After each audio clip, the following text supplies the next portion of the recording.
Just to say this, I think we need to know, we have to understand there are practical ways in which accountability can be done.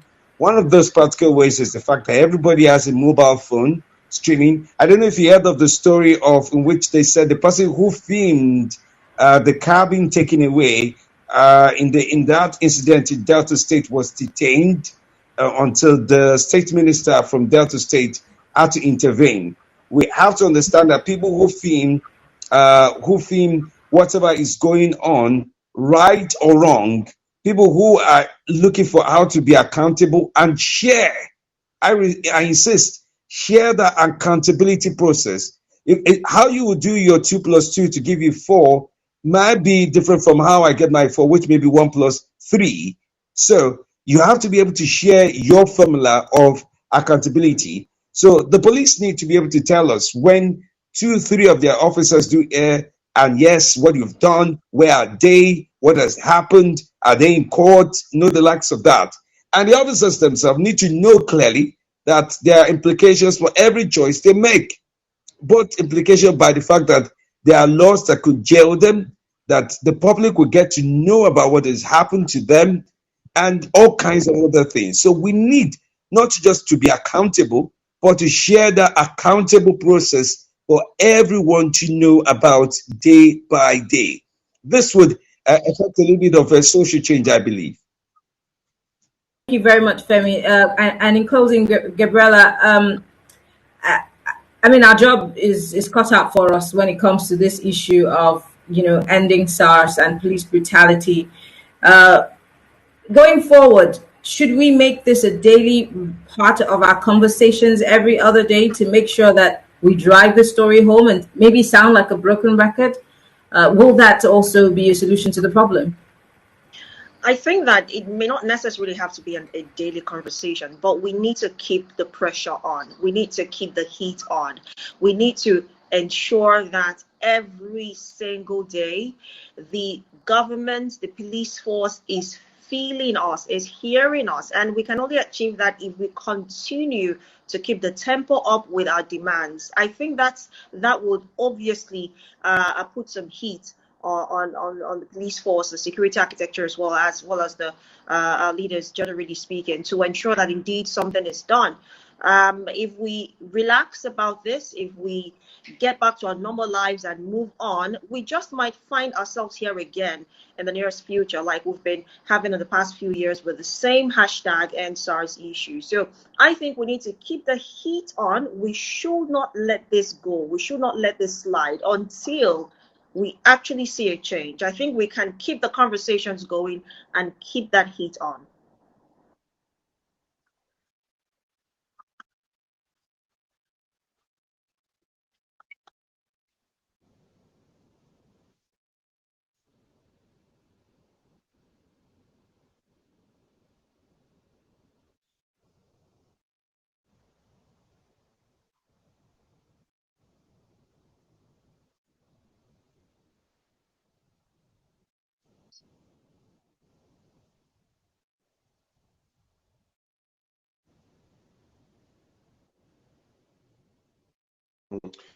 I think so far we're doing well in terms of the protest that started today or yesterday. I'm a bit confused. Started today, right? Today, I think, because the time is a bit different. Started today. But I think what we need to do as well is to put pressure on our lawmakers now. Because, Marianne, there's something about the Nigerian system, and it seems that the Nigerian system doesn't really allow for those at leadership levels to listen to people. So there has to be some pressure from the House of Assembly, from the Senate as well. So let's put pressure on our representatives as well to put pressure on the leadership to change things. We can protest, which is good. We're doing a good job so far, but let's also do it from the point of view of those in authority. So put pressure on your House of Rep member, put pressure on your Senate representing your constituency to actually put pressure at that level as well. Let's see how this can become enshrined in from a law perspective. Let it become law. Then we can see the changes take place from there. So beyond going to the streets and beyond going on social media, let's also harass, in quote now, harass our lawmakers.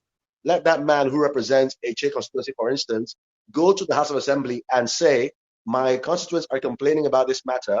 Let's talk about this from this point of view. What can we do from this perspective? How can we change things at the lawmaking level?